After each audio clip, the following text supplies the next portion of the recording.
the years, he led a terror movement, hired terrorists, brainwashed people, and there you go.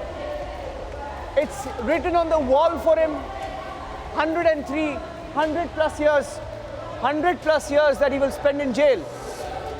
That's Yasin Malik's sentence. Shravan, if you can tell us more about the charges. Ananya is also live. You want to get a word from him? Ananya, if you can take us through the sentencing and the different charges. How many years he faces. Yes, in fact, Niranjan, he has been given the maximum of life imprisonment along with 10 years of rigorous imprisonment under 120B, 10 years of rigorous imprisonment under 121A, with 6 years of default in the jail. In fact, 13 UAPA, 5 years, 15 UAPA, 10 years, life imprisonment again in the 17 UAPA, 10 again in 18 UAPA, 38, 5 and 39, 5. In fact, a very, very important order coming in from the court. We'll have to still wait for the exact order copy because there would be some observations also coming in.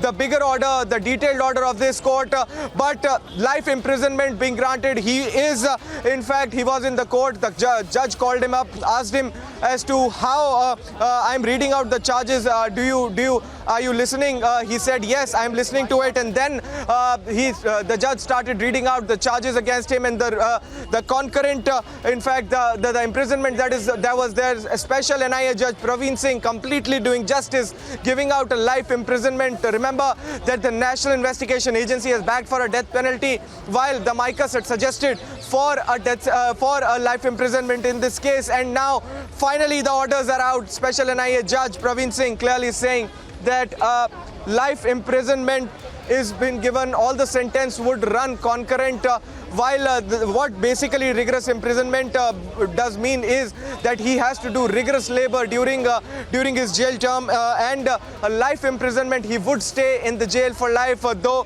a legal remedy is available for him to approach the High Court, but the NIA too has a liberty to approach the High Court seeking enhancement of the sentence. The NIA can approach the higher court and ask that a death sentence should be given, Niranjan, into this whole case. So we'll have to wait if the NIA goes to the High Court and challenges this order for seeking a death sentence and what happens next into this whole case.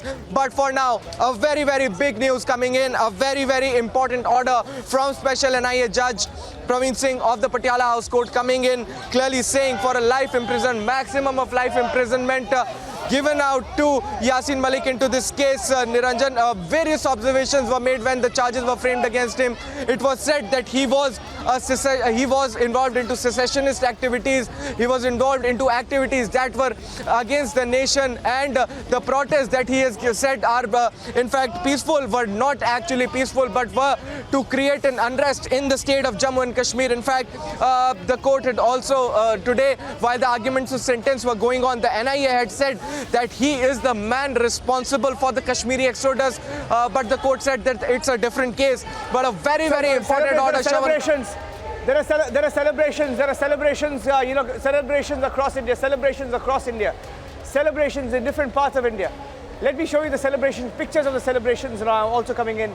Pictures of the celebrations. People are celebrating in Jammu, in different parts of Kashmir. Mr. YC Modi is joining us. I think, Shravan, you can take the questions with Mr. YC Modi.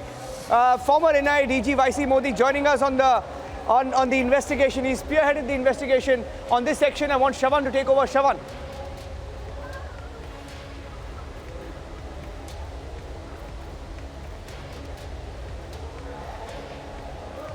Yes, Shravan, over to you, Shravan.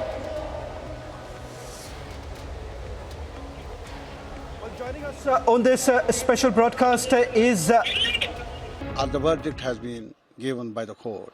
In my view, it's not justice. It's not based on justice. They may claim it today. They may, media and all that, corporate media, they will do whatever they want to do. They will cook up the stories here, there and all that to feed the people of the country. But certainly, I must tell my experience is, it is neither hanging nor sentencing, life imprisonments and all that. It will not help to restore the credibility of any move of the government of India as far as Kashmir is concerned. And it will create more and more alienation. It will open up the void much bigger in scale, and that is detrimental to the interests of the people.